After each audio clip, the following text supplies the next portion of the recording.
जय हिंद दोस्तों, वंदे मातरम। इस समय पूरी दुनिया में जॉनी डेप और एम्बर हर्ड का जो मामला है वो छाया हुआ है। मतलब हर कोई जानना चाहता है कि आखिर इस पूरे मामले में कौन दोषी निकलकर सामने आता है।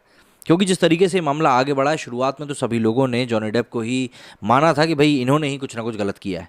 साथ ही साथ जॉनी डेप को सबसे बड़ा झटका तब लगा था जब उनको अपने एक बहुत ही अहम किरदार, जो कि उनका दिल अजीज़ किरदार है, जैक स्पैरो, कप्तान जैक स्पैरो का किरदार, उससे भी हाथ धोना पड़ा था इसी केस के चलते। तो ऐसे में इस केस के ऊपर सभी की नज़रें थी और जैसे जैसे ये केस आगे बढ़ा, लोगों की जो प्रतिक्रियाएं थी सामने आना शुरू हुई।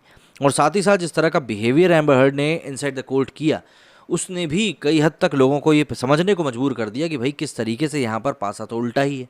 दरअसल जॉनी डेप ने कुछ किया ही नहीं है और एम्बर हर्ड ने जिस तरह से अपनी बातों को शेयर किया है, अपनी बातों को रखा है पब्लिक के सामने, वो दिखाता है कि वो कितनी ज़्यादा ओवर एक्टिंग कर रही थी। इसीलिए पब्लिक अब कहीं ना कहीं जॉनी डेप को मनी मन मान चुकी है कि इनकी तो कोई गलती थी ही नहीं। हालांकि अब इस मामले की सुनवाई पूरी खत्म हो चुकी है और जूरी जल्द ही अपना फैसला भी सुनाने वाली है कि भाई कौन दोषी है और कौन नहीं। हॉलीवुड सुपरस्टार जॉनी डेप इन दिनों अपनी पूर्व पत्नी एम्बर हर्ड के खिलाफ हाई प्रोफाइल मानहानि मुकदमे को लेकर लगातार सुर्खियों में बने हुए हैं। जॉनी डेप और एम्बर हर्ड की लंबी कानूनी लड़ाई चल रही है। कई समय से चल रहे इस कानूनी लड़ाई में एक के बाद एक हैरान कर देने वाले खुलासे भी हो रहे हैं। ऐसे में बीते 6 सप्ताह में 100 घंटे से ज़्यादा की गवाही के बाद आखिरकार जॉनी डेप और एम्बर हर्ड के बीच मानहानि के मुकदमे में अंतिम बहस शुरू हो चुकी है। शुक्रवार को डेप के लिए उनके वकील कैमिली वासिएव के समापन तर्क प्रस्तुत कर चुके हैं। इस दौरान उन्होंने कहा कि 27 मई 2016 को हर्ड ने लॉस एंजलिस कैलिफोर्निया में एक कोर्ट हाउस में डेप पर घरेलू हिंसा का आरोप लगाकर उनका जीवन बर्बाद कर दिया। ऐसे में अब 27 मई 2022 को, ठीक 6 साल बाद, हम चाहते हैं कि आप दुनिया को सच बताएं कि डेप एक घरेलू हिंसा करने वाले व्यक्ति हैं या नहीं। हम आपसे उनका नाम, उनकी प्रतिष्ठा और उनके करियर वापस देने के लिए प्रार्थना करते हैं। अपने इन शब्दों और तर्कों के साथ डेप की कानूनी टीम ने कोर्ट में अपना समापन तर्क दिया।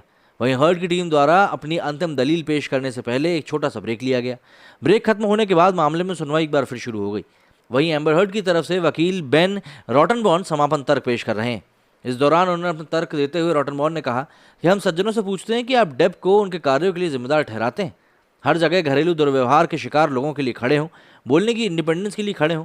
एम्बर हर्ड को उनकी आवाज़ वापस दें, एम्बर हर्ड को उसकी ज़िंदगी वापस दें। मामले में समापन तर्कों के बाद जूरी अपने विचार विमर्श शुरू करेगी।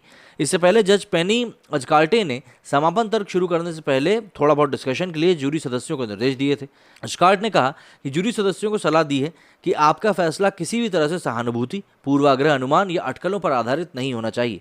आपका फैसला पूरी तरह से अदालत के सबूतों और निर्देशों पर आधारित होना चाहिए। गौरतलब है कि जॉनी डेप और एम्बर हर्ड के बीच कानूनी लड़ाई की शुरुआत तब हुई थी जब एम्बर ने 2018 में एक अखबार में लेख लिखा था। इसमें उन्होंने खुद को घरेलू हिंसा का शिकार बताया। इसके बाद जॉनी डेप ने एम्बर पर मानहानि का केस किया था और तभी से दोनों ने अपनी जिंदगी से जुड़े खुलासे कर रहे हैं। जॉनी और एम्बर की शादी फरवरी 2015 में हुई थी और 2 साल बाद ही दोनों का तलाक हो गया था। अब यहाँ पर जिन भी लोगों को कन्फ्यूजन है कि ये जूरी वगैरह कहाँ से आ गई, तो अगर आप लोगों ने रुस्तम मूवी देखी हो तो आपको पता होगा, जिसमें कि अक्षय कुमार थे, उसमें जूरी मेंबर्स ने किस तरीके से फैसला सुनाया था।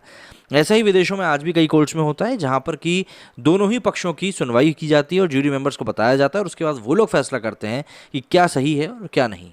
भारत में इस पूरी प्रथा को रुस्तम वाले केस के आसपास ही बंद कर दिया गया था, क्योंकि देखा यह जाता था कि जूरी मेंबर्स को इन्फ्लुएंस करना कहीं ना कहीं आसान हो जाता है। तो इसलिए भारत में ये वाली जो पूरी प्रणाली है ये बंद कर दी गई थी। मेरे से फिलहाल इतना ही। जय हिंद, जय भारत।